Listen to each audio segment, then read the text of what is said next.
quick disclosures here. Sennheiser did send this out for a review. They're not paying, asking, or otherwise trying to influence my review in any way.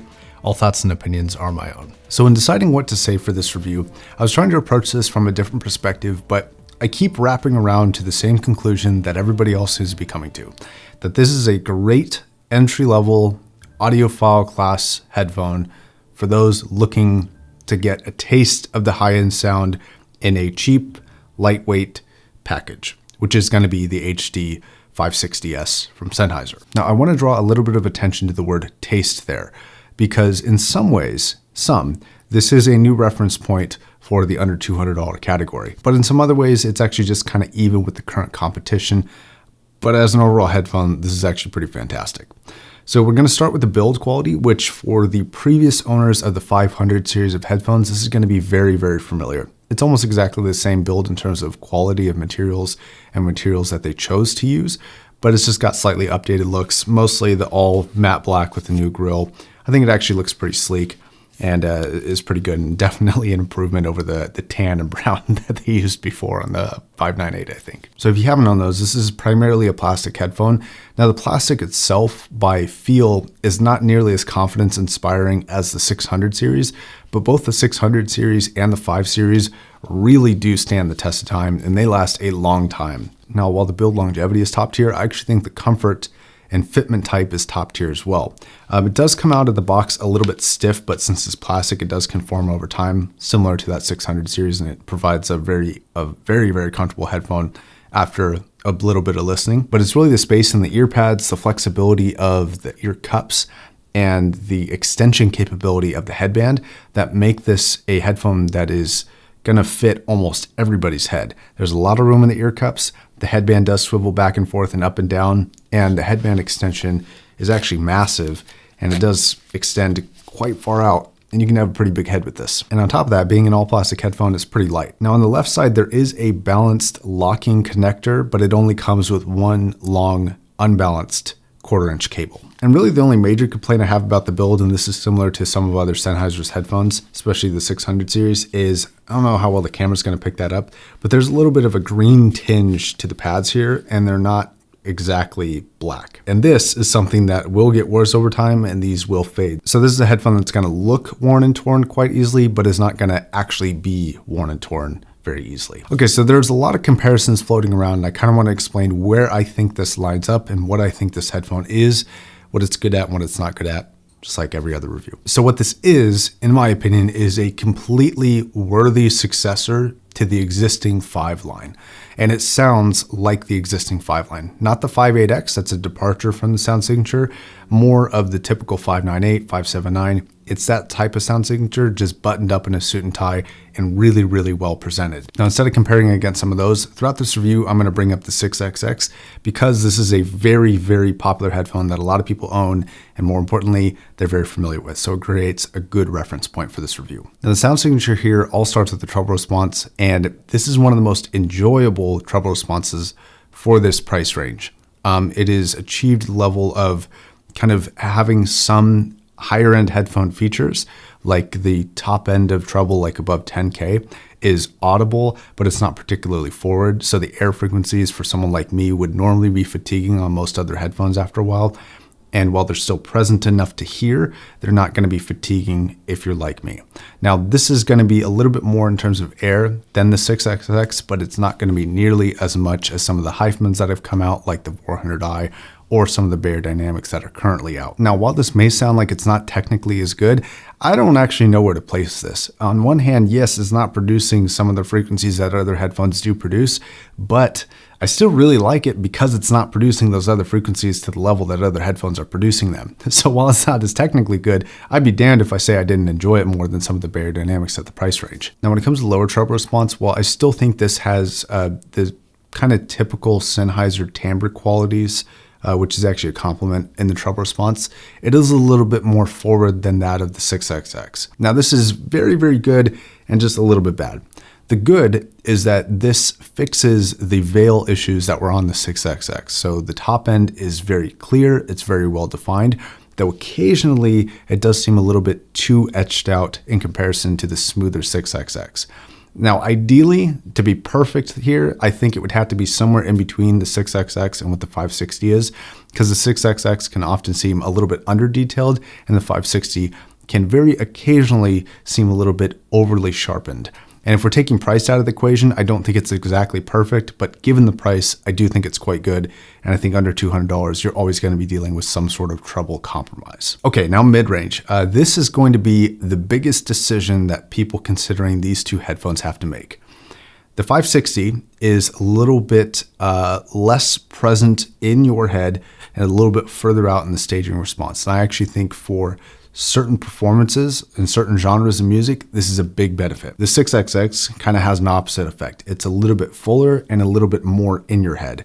And the positioning for this, for example, is like the 6XX is in between your ears. You're literally hearing it kind of dead center in your head. It's very present, it's very large, but it's all happening right there.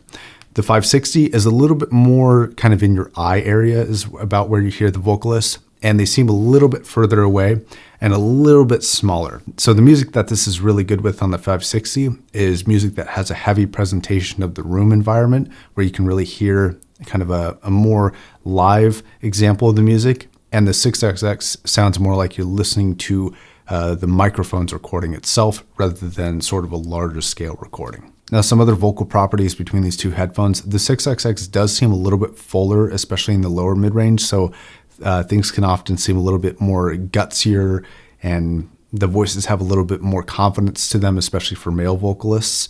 Whereas the female vocalists are a little bit better tailored for the 560, not having that girthiness in the low end and not being as warm in the vocals. If this line is neutral and this is darker and this is a little bit brighter, I think the 6XX is about here. It's a little bit warmer, and the 560 is about here. So both sort of, for me, miss perfectly neutral sound signatures for vocals. But again, at the price, the performance here is still really, really excellent. Last note on the mid-range here, the instrument presentation is fantastic. So you get enough of the treble response to mix in with the mid-range to make like violins, cellos, drums seem really impactful, but the top end information isn't so overkill that you're getting like these shrill effects. Everything is sweet when it needs to be, everything is warm when it needs to be. It's a very good mix of everything for instruments specifically on the 6XX, and I actually quite enjoy it. Another thing here, as a kind of a side note for the instrument presentation, is piano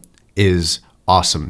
Mostly because piano for me is something that the resonances of a piano are not always particularly pleasing, and this doesn't seem to have trouble handling those resonances in a clean way. That is something that something like the 400i from Hyphen actually does suffer with a little bit, is creating slight unpleasant kind of resonance sounds with piano specifically. Okay, so when it comes to the bass response, this is another headphone in the series of headphones that I'm reviewing lately that I will say this specifically, this is not for bass heads. Now, most Sennheisers are not for bass heads, to be honest, but this is something that doesn't really have a lot of bass impact behind it, doesn't have a lot of bass depth behind it.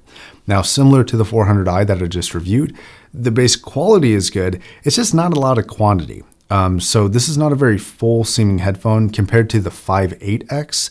That headphone is actually pretty decent in regards to Sennheiser for bass quantity, but this is even less than that, and in some cases even less than the 6XX. So I do think it could use a little bit of work with the bass response. Unfortunately, I think the only way to achieve this is going to be with pads, because every time I go to EQ this, if I introduce even not even that much bass response into the EQ, the driver starts popping when low notes hit. So the driver capability seems to be pretty much maxed out for bass already. So you're going to want to maybe get deeper pads if you really want to get bass response. Though I will say this, if you're not after the sound signature that this provides and you want to base your experience, I would just not get this headphone. I would look in other areas. This is very good at many, many, many things, but bass really isn't one of them. Okay, so the imaging is exquisite and the staging is actually fairly good. And this is actually something that I think the 5 series has always been better than the 6 series for, though preference is going to play a part here. And that's going to be the surrounding stage feeling of the 5 series, including the 560S. So the 6XX always seems like, I think Metal described it first as like a 3 blob sound. It's like right on top of your ear on the right ear, right on top of your ear on the left ear, and right in between your 2 ears in the center. So vocalists are center based, and then your soundstage is like not even soundstage. It's just sound right on the side of your head. This opens up that staging and creates a more surrounding frontal experience quite a bit better than the 6XX does. And that's a big reason for me to buy the 560 over the 6XX is the sound staging capability. Though the sound staging capability compared to the rest of the market is pretty much just average. It's not great. It doesn't really compete with certain things like Bayer Dynamics. They're very good at creating the soundstage. I think this might be improved with either pads or maybe more of the air frequencies in this, but as it stands right now, it's not particularly wide soundstaging, though it is good for what's typical of the mid-range Sennheisers. So overall conclusions to the sound. This is a very, very complete sound signature for almost everything except for bass response. It doesn't have a lot of bass impact with it. It's not a very warm headphone, but it's a relatively flat headphone from like 100, maybe even 80, 70 hertz and up. It's a very, very flat, seemingly even headphone, and it comes across pretty neutral, especially given the price tag. So for me, this is an easy recommendation for somebody who wants to get into what would be kind of typically described as an audiophile sound signature. It's a very neutral sound. It's a very clear sound. It's very crisp. And my overall interpretations are that this is an excellent headphone with limitations. Okay, guys, I think that's going to wrap it up for my review. Thank you very much for watching all the way till the end. If you did make it to this point in the video, I appreciate it. I will leave links to everything that I'm talking about in the description down below. I'd appreciate it if you would check those out. And until the next video, my name is Josh, and I'll see you next time.